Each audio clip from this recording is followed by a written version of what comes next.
Hey everybody, I just got back from seeing Chris Stuckmann's new film called Shelby Oaks. This was his first time writing and directing a film.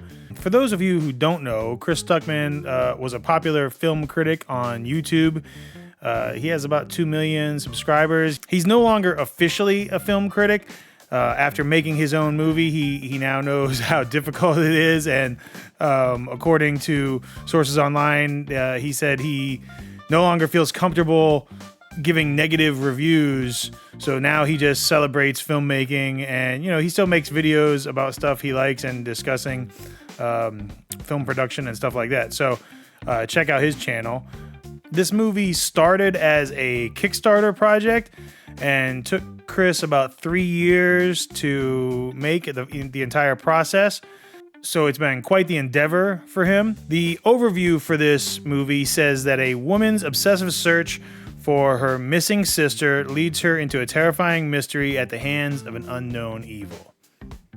There's been a lot of anticipation for this movie, so I was excited to go see it, and now I'm going to share my thoughts and review. Let's get into it.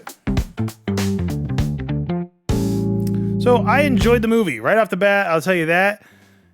I don't think it was perfect, but for a first outing as a writer and director, pretty amazing. Chris Stuckmann put his money where his mouth was and did a great job creating a suspenseful, spooky, mysterious atmosphere. I think he should be proud of what he's done, and I'm looking forward to seeing his next project.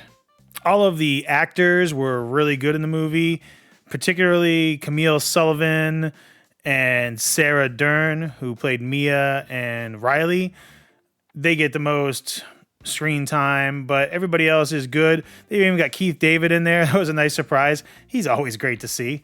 There's a really nice mystery going on. They did a good job of mixing the found footage and kind of a mockumentary, and then also a normal movie. There's all these things kind of morphed into a single thing, and he does a great job of flowing from one thing into the other, and it doesn't feel overdone or misused. I like the fact that they kind of went with this idea that they were YouTubers that went missing.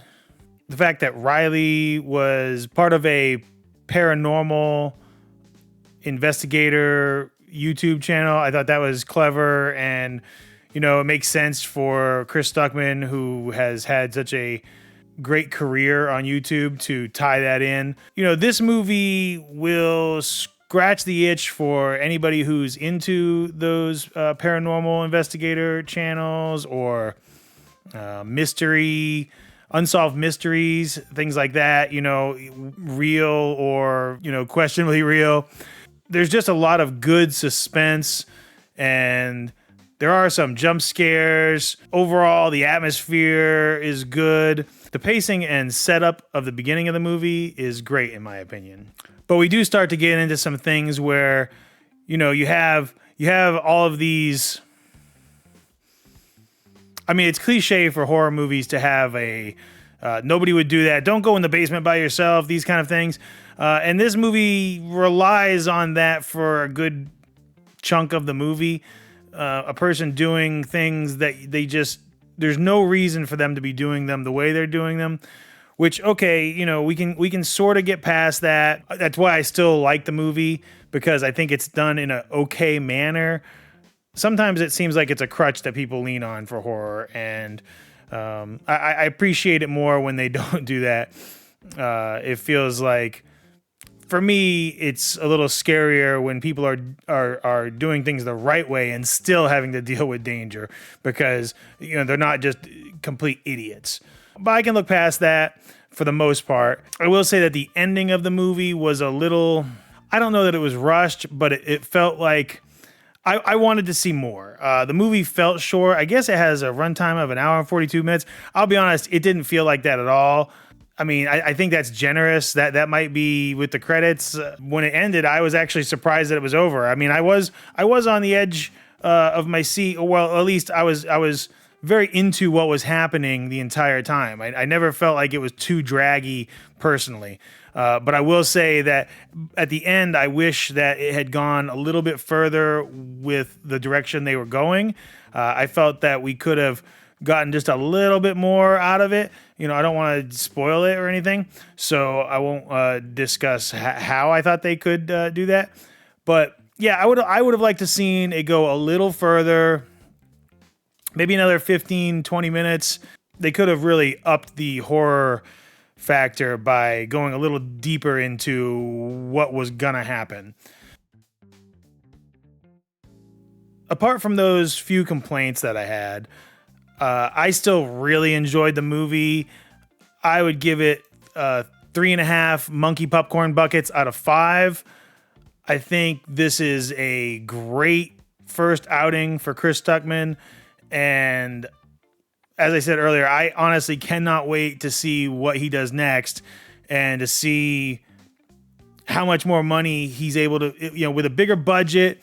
You know, he could really, you know, we don't have to go too crazy. What he did with I believe it was a $1.4 million budget, that's crazy these days. So what he was able to accomplish with that is very impressive. And, you know, just given a little bit more resources, I think he could really knock it out of the park. I mean, to be fair, this was great. This no complaints. 3.5 is a great score in my opinion. So, you know, it's not my favorite horror movie of the year. I think so far I'm still leaning on Good Boy as being my favorite, but this is up there. But I do recommend going to see this, and let me know what you think. Are you planning on going to see this? Did you see it already? Do you think? Do you share any of my opinions about the movie? Let me know in the comments, and have a great day, everybody.